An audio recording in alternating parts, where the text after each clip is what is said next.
ॐ भद्रं कर्णेभिः शृणुयाम देवा भद्रं पश्येमाक्षभिर्यजत्राः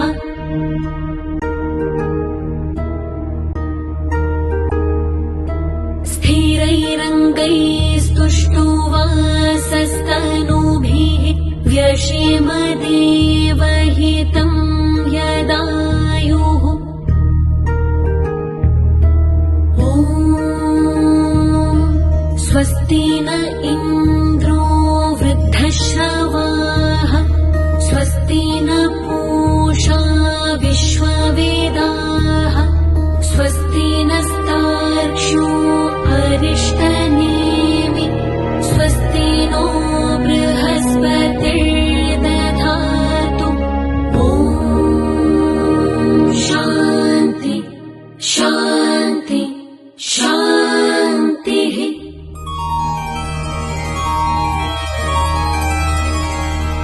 ॐ नमस्ते गणपतये त्वमेव प्रत्यक्षं तत्त्वमसि त्वमेव केवलं कर्तासि त्वमेव केवलं भर्तासि त्वमेव केवलं हर्तासि त्वमेव सर्वं खल्विदं ब्रह्मासि त्वं साक्षादात्मासि नित्यं ऋतं वच्मि सत्यं वच्मि अवत्वं माम् अववक्तारम् अवश्रोतारम् अवदातारम् अवधातारम् अवानोचारमवशिष्यम् अवपश्चातात् अवपुरस्तात् अवोत्तरातात् अवदक्षिणातात् अवचोर्ध्वातात् अवधरातात् सर्वतो मां पाहि पाहि समन्तात् त्वं वाङ्मयस्त्वं चिन्मय त्वं आनन्दमयस्त्वं ब्रह्ममय त्वं सच्चिदानन्दाद्वितीयोऽसि त्वं प्रत्यक्षं ब्रह्मासि त्वं ज्ञानमयो विज्ञानमयोऽसि सर्वं जगदिदं त्वत्तो जायते सर्वं जगदिदं त्वत्तस्तिष्ठति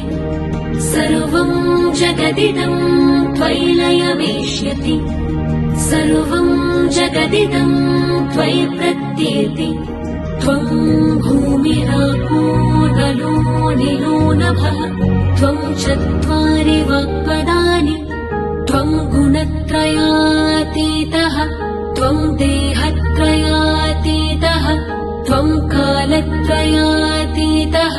त्वं मूलाधारस्थितोऽसि नित्यम्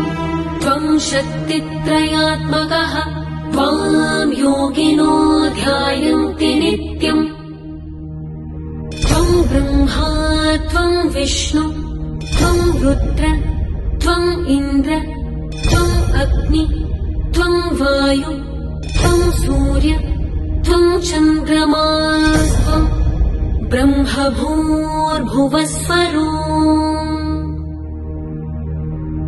गणादिं पूर्वमुच्चार्य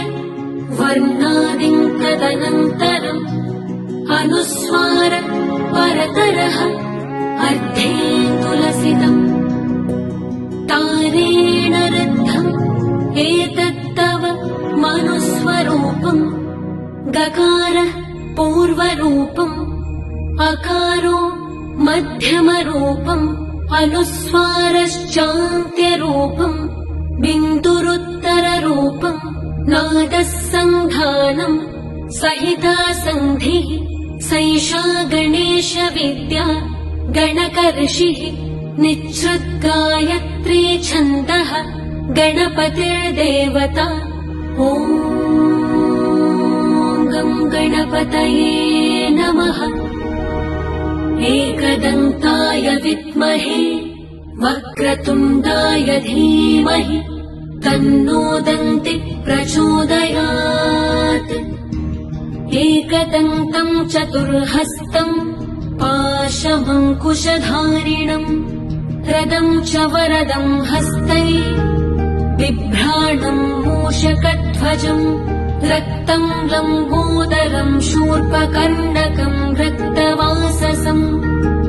रक्तगन्धानुलिप्ताङ्गम् रक्तपुष्पैः सुपूजितम् भक्तानुकम्पिनम् देवम् जगत्कारणमच्युतम् आविर्भूतम् च सृष्ट्यादौ प्रकृति पुरुषात् परम् एवम् ध्यायति यो नित्यम् स योगी योगिनाम् वरः। नमो व्रातपतये नमो गणपतये नमः प्रमथपतये नमस्ते अस्तु लम्बोदरायैकदन्ताय विघ्ननाशिने शिवसुताय श्रीवरदमूर्तये।